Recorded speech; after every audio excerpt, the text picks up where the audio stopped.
In today's low impact walking cardio workout, we are also going to talk about the best exercises for weight loss and strength. So I'm calling this a walk and talk workout. The walking workout that I have designed here, and you'll see other walking workouts on my channel, they are more effective than just going for a walk in your neighborhood, because while those are good for your heart, and even if you're going up hills, they're not enough because you're not working your upper body. You're just walking, and you're not doing lunges, you're not doing squats, you're not doing kickbacks. So while I encourage everybody to go walking, get outside, get some fresh air, get some sunshine for that wonderful vitamin D, and breathe in that fresh air and get a change of scenery, you do want to do strengthening exercises. So the kickbacks are great, squats, and you don't even have to go super deep on those, but exercises that make you bend and use those joints and get your heart rate up and get you sweating, those will burn more calories. And if it's more challenging, it's good for you. If you are dreading it because you have to put more energy in, it's probably something you really need. So what we always say to people as trainers, I'm a certified personal trainer and strength and conditioning coach, is the exercises you hate are the ones you need the most. So yeah, if you dread it, just push through it. But I mean, if there's exercises that don't feel good, if it hurts your joints, then obviously don't do them and just do something else. But don't stop, keep moving. And the exercises that you want to do are exercises that don't kill you, but are definitely challenging. So I recommend that everybody does cardio every single day. Now, the amount, a lot of people will say 30 minutes is sufficient. I totally disagree. There's 24 hours in a day. So how is 30 minutes enough time? It's not. So Dr. Greger, a really famous doctor, well-renowned, he recommends 90 minutes a day. While that may sound absolutely crazy, because you may say, I'm working, I don't have time for that, or I have children, I've got other things to do, I've got laundry and dishes, I get it. But I mean, if you have time to do that, if you have 30 minutes after every meal or before a meal, I mean, if we eat 3 times a day, which is the amount we should be eating, 30 minutes 3 times a day is 90 minutes, and that's not bad. That's actually good. But I get it. The time crunch is definitely an issue. When I was working at an office, now I work out of my house, so I have a lot of flexibility, but I would go walking at lunchtime. And it's great to get away from my coworkers, because those people are not really your friends typically. Get away from the work environment and from people asking you questions about a task you did or what you have to do next. Just get out of the office and walk around if you can. And on days I remember that it was cold or rainy, I would get in my car and I would drive to a place I could walk. And I remember there was a complex with all these different businesses. And in that complex, they had all these different floors. And so I would walk up the stairs, and it was really nice in there and fancy. And they had marble floors and fountains and waterfalls and a lot of greenery inside. They had plants growing inside. And that was so nice to get out and, go into someplace really pretty where it calms you, because work tends to stress most people out. And then I also remember having a job where there was no way for me to work out early, and then the drive home was so long that I was so exhausted, so it was hard for me to work out at night. So I asked my boss, hey, can I, instead of getting an hour lunch, can I just have a half-hour lunch and I can come in 30 minutes later so I can get a workout in before work? And I wasn't sure if my boss would say yes, but he did. So you never know what's an option for you unless you ask. So can't hurt to ask. So always ask for what you want. You never know. You just might get it. The types of cardio you should do should be varied. Going walks every day is great. Doing some low impact, high impact. If you're just not feeling it, go for a low impact workout. If you have a ton of energy and you feel like you can jump like 10 feet in the air, then do a high impact workout. So always listen to your body. Definitely listen to your joints.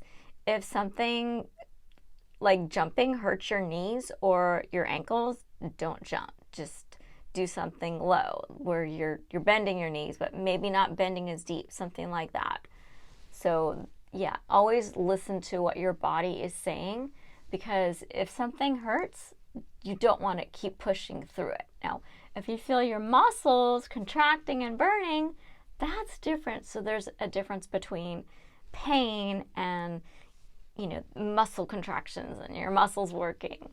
So yeah, sometimes you want to push and sometimes you want to just hold back a little bit, but cardio is not enough. Even if you're doing squats and lunges, which are great, but you should also do exercises that will make all your muscles strong and are challenging, like push-ups. And if you can, do pull-ups or grab some weights. And they don't always have to be heavy weights, but you shouldn't be doing 30 repetitions of a rowing exercise or anything that's got a weight in your hand. That's a little bit excessive, and that aggravates your joints. So anything from 8 to 15 repetitions if you're doing weights is great. I recommend everybody do some sort of weight training, and that includes squats and lunges 3 times a week. 3 times a week is great. Some people go 5 or 6. That's fine too. It just depends on you, how old you are, how long you've been training. So I've been weight training for over a decade, and I would train 5 days a week. At one point I was training 6 days a week, but now the last 2 years my body was just saying that is just too much. So now I weight train 3 times a week. I train Mondays, Wednesdays, and Fridays, and I do cardio every day. And some days I do really easy cardio, and some days I go really hard, or sometimes I'll just stack it. I'll just start with an easy workout, and then I'll do something harder, and then I'll do another workout that's shorter. So maybe I'll do 3 20-minute workouts, something like that. So the exercises that challenge you will definitely burn more calories, but you don't want to just do the cardio, because you want to get your muscles strong. The stronger your muscles are, the bigger your muscles are, the more calories that you're going to burn even after your workout. So when you're doing cardio, you are burning calories while you're working out, same as weight training. But the difference with weight training is that your calorie burn continues because your body is repairing the muscle. So when you are strengthening, you're breaking down that muscle, and then it builds up, and that's why your body will continue to burn calories sometimes 5 days after a workout. So that's a really great benefit. And what's also really nice about using weights and body weight training is that you get curves. You get the stronger, the tone look, and it looks better. Instead of the skinny look, it is the tone curvy look that everyone really likes. It's the look of health. A lot of people favor certain body parts. For instance, a lot of women, they favor their legs. And what I mean by that is that they primarily do leg workouts, maybe butt workouts, and they don't like working their upper body, so they primarily focus on the lower body. And I get it, because you're stronger there.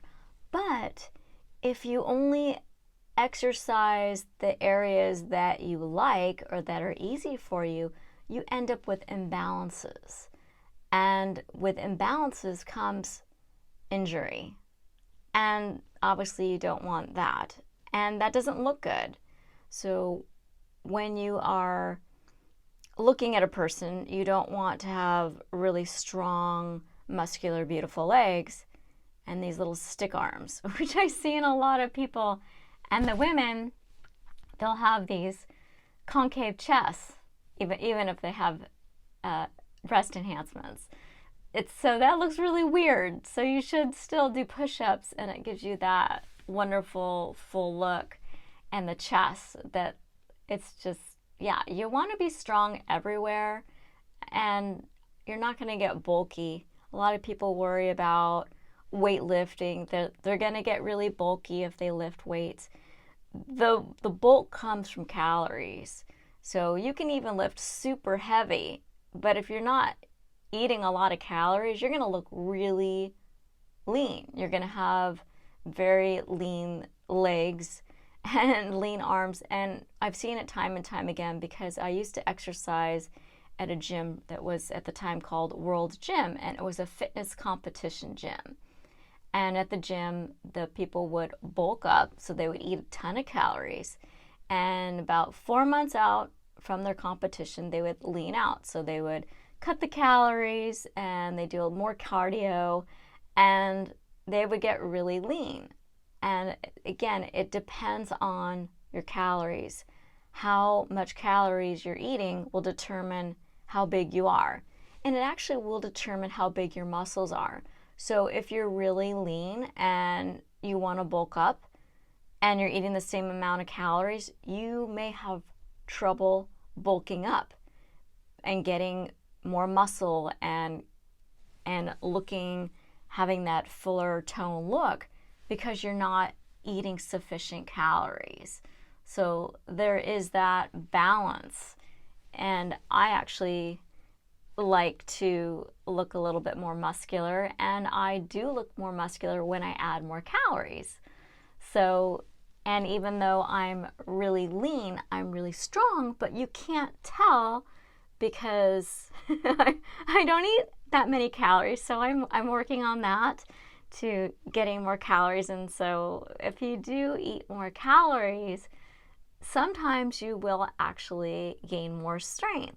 So for instance, when these bodybuilders, these female competitors, even if they were just a figure competition or a bikini competition, they would, when they were bulking, they were really, really strong, and they could be able to do a bunch of different weight, they could lift heavier.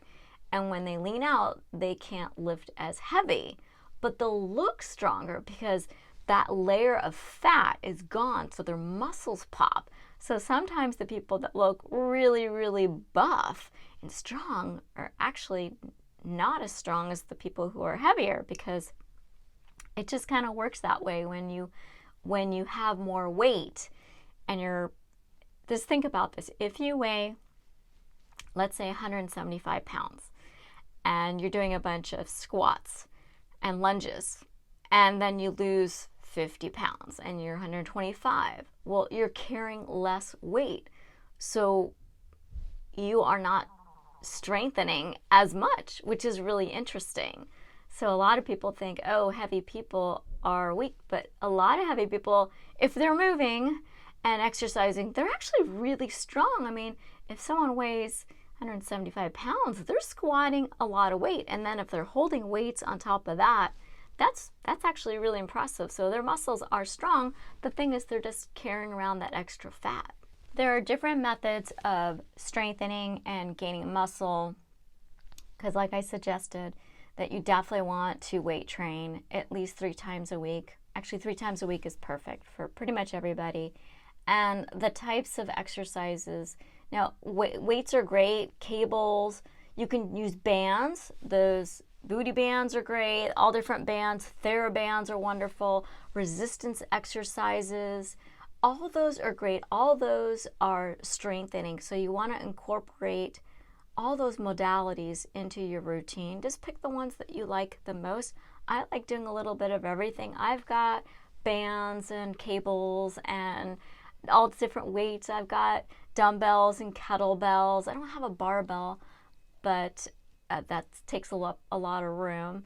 But I have all different types. I've got machines, and I've got And you can buy really inexpensive equipment. I've got those Swiss balls.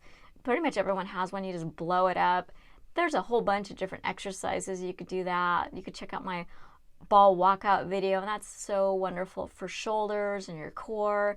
You can do Swiss ball hamstring curls where you lay on your back and you can pull the ball in. You can buy a TRX, which is really inexpensive. I think it depends. It depends on, I think it's $150 or $175. You can hang that on your door and do that. That's a good resistance exercise.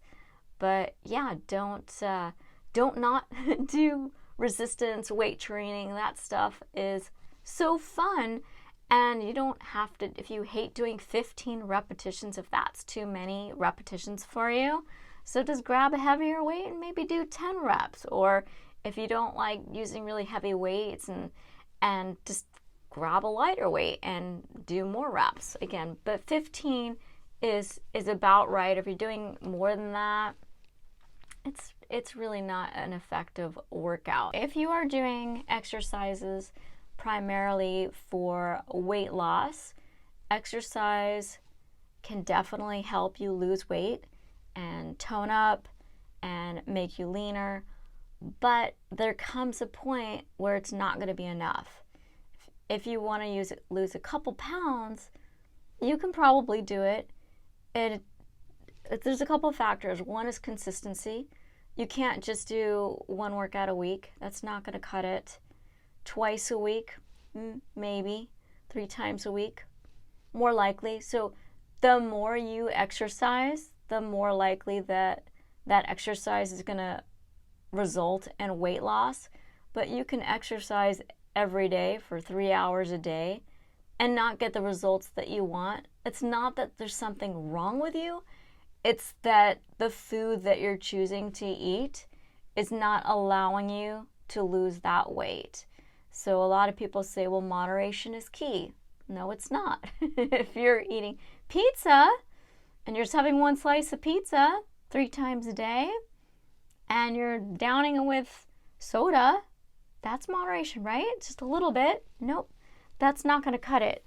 So if you're eating high-fat foods, dairy, a lot of meat, all that saturated fat makes people fat, and it's not going to result in weight loss, even if you have small portions. And who the heck wants small portions now? Small portions, yeah, you can lose weight possibly, but again, it depends on what you put on your plate.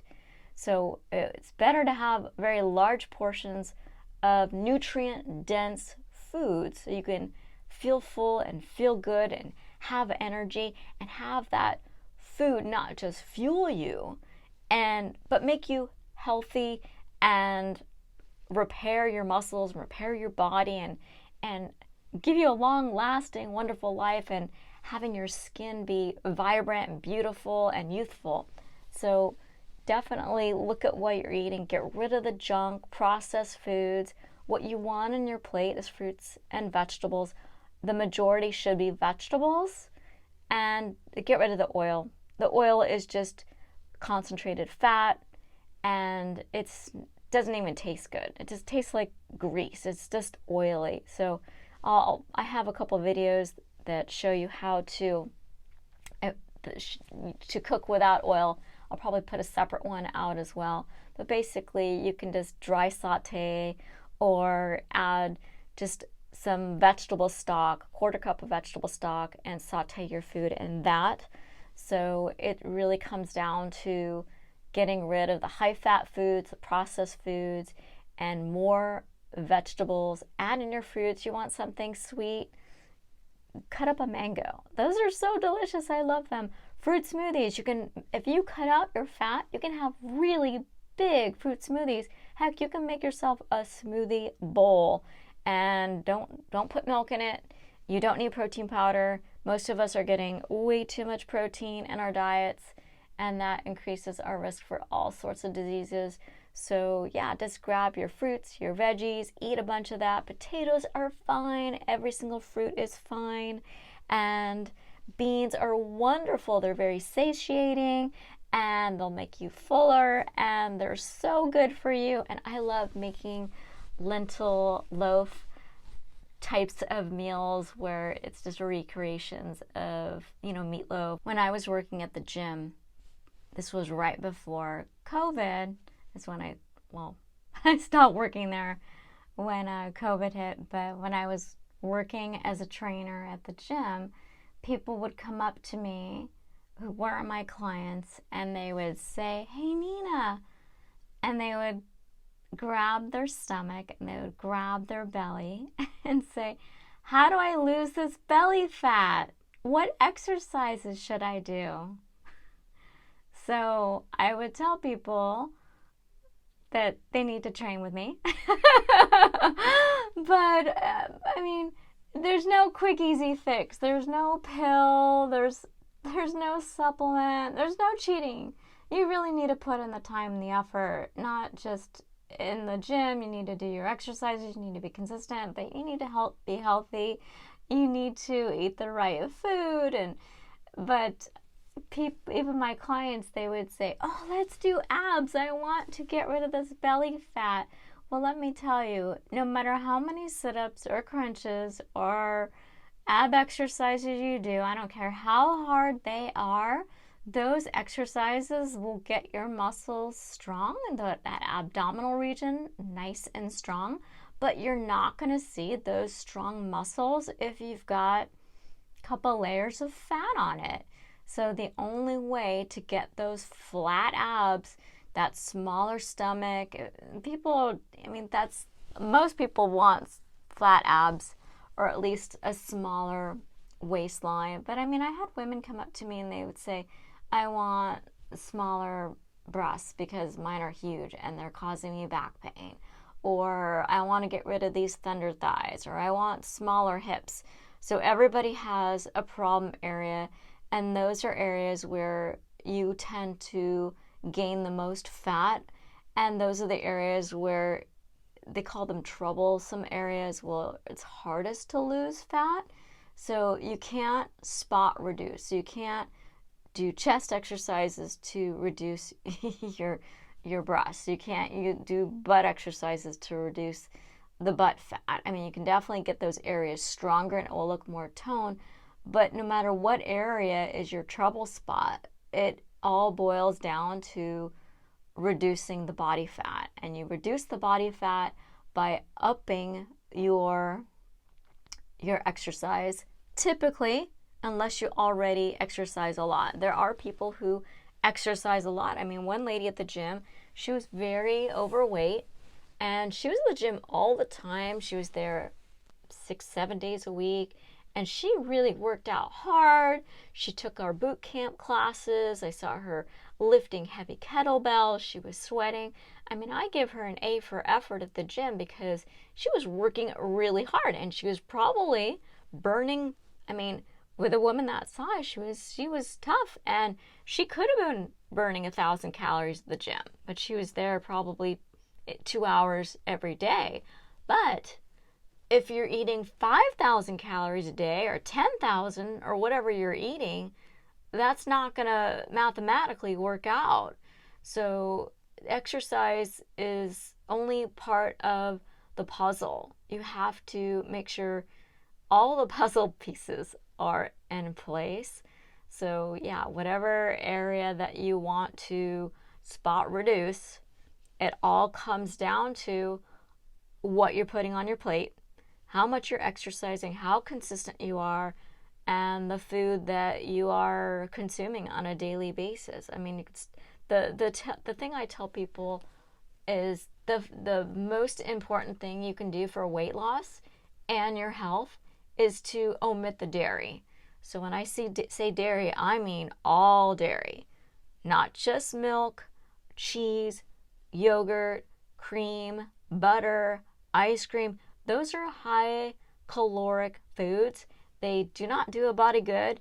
They make us sick, they make us fat, and they make us have acne and all these medical problems. And you may say, "Oh, I don't have a problem now." Now you may not. Later you probably will. And if you are trying to lose weight, you will lose so much body fat so fast if you just omit that one food And then and then soda. I mean, don't ever drink soda. That's literally a sugar bomb. You actually don't want to drink juice at all.